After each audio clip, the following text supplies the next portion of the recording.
Life ഭവന പദ്ധതിക്ക് ഊന്നൽ നൽകി മതിലകം ബ്ലോക്ക് പഞ്ചായത്ത് ബജറ്റ് അവതരിപ്പിച്ചു.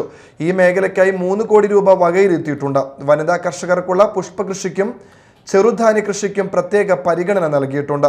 Block panchayat president CK Girija budget അവതരണ യോഗത്തിൽ അധ്യക്ഷത വഹിച്ചു.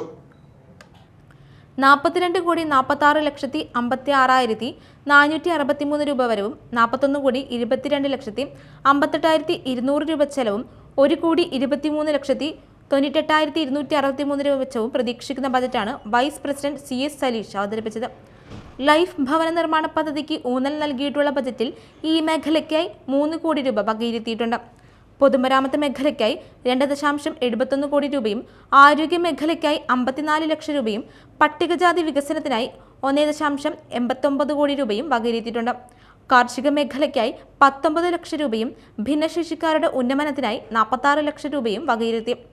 ഘടക സ്ഥാപനങ്ങളുടെ മെയിൻ്റനൻസ് സൗകര്യങ്ങൾ മെച്ചപ്പെടുത്തൽ പ്രവർത്തനങ്ങൾക്കായി 1.15 കോടി രൂപയും വനിതാ ഘടക പദ്ധതിക്കായി 44 ലക്ഷം രൂപയും പാലിയേറ്റീവ് പ്രവർത്തനങ്ങൾക്കായി 12 ലക്ഷം രൂപയും വകയിരുത്തിയിട്ടുണ്ട്. ബഡ്സ് റീഹാബിലിറ്റേഷൻ സെന്ററിലെ അനുബന്ധ പ്രവർത്തനങ്ങൾക്കായി 10 ലക്ഷം രൂപ വകയിരുത്തിയിട്ടുണ്ട്. വനിതാ കർഷകർക്കുള്ള പുഷ്പകൃഷിക്കും ചെറുധാന്യ കൃഷിക്കും പ്രത്യേക പരിഗണന നൽകിയിട്ടുണ്ട്. Block panchayat president CK Girija budget അവതരണ യോഗത്തിൽ അധ്യക്ഷത വഹിച്ചു.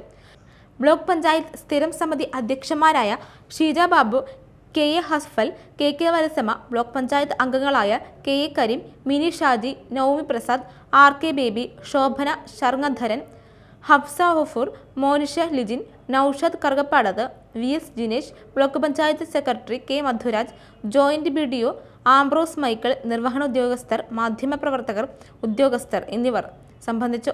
Media time Kodungallur.